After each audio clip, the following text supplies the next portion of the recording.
Le partage de la valeur dans les entreprises entre les salariés et les actionnaires est un des enjeux majeurs dans les années à venir, à la fois pour le pouvoir d'achat et pour réconcilier les Français avec le monde de l'entreprise.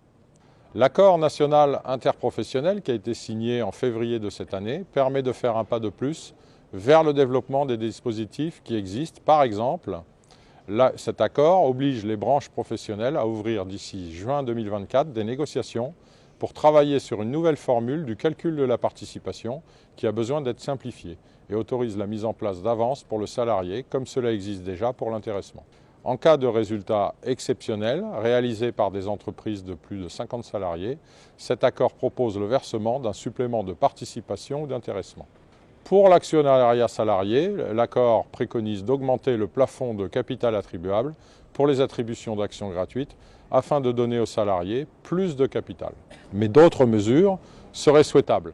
Pour la participation dans les entreprises de moins de 50 salariés, il faudrait, comme pour l'intéressement, mettre en place des accords pour une durée comprise entre 1 et 3 ans, car il est difficile pour une petite entreprise de se projeter dans un temps long.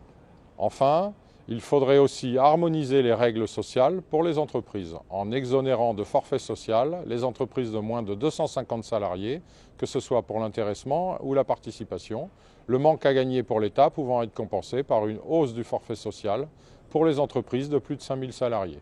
Les chiffres du partage de la valeur sont faussés, par contre, par la pratique de la fraude fiscale évaluée à environ 40 milliards d'euros et qui grève la participation des salariés. Il faut donc renforcer les capacités de contrôle des CSE dans les entreprises, passer outre l'attestation du commissaire aux comptes quand il y a constatation d'une fraude et inverser la charge de la preuve quand il y a soupçon de fraude fiscale. Merci.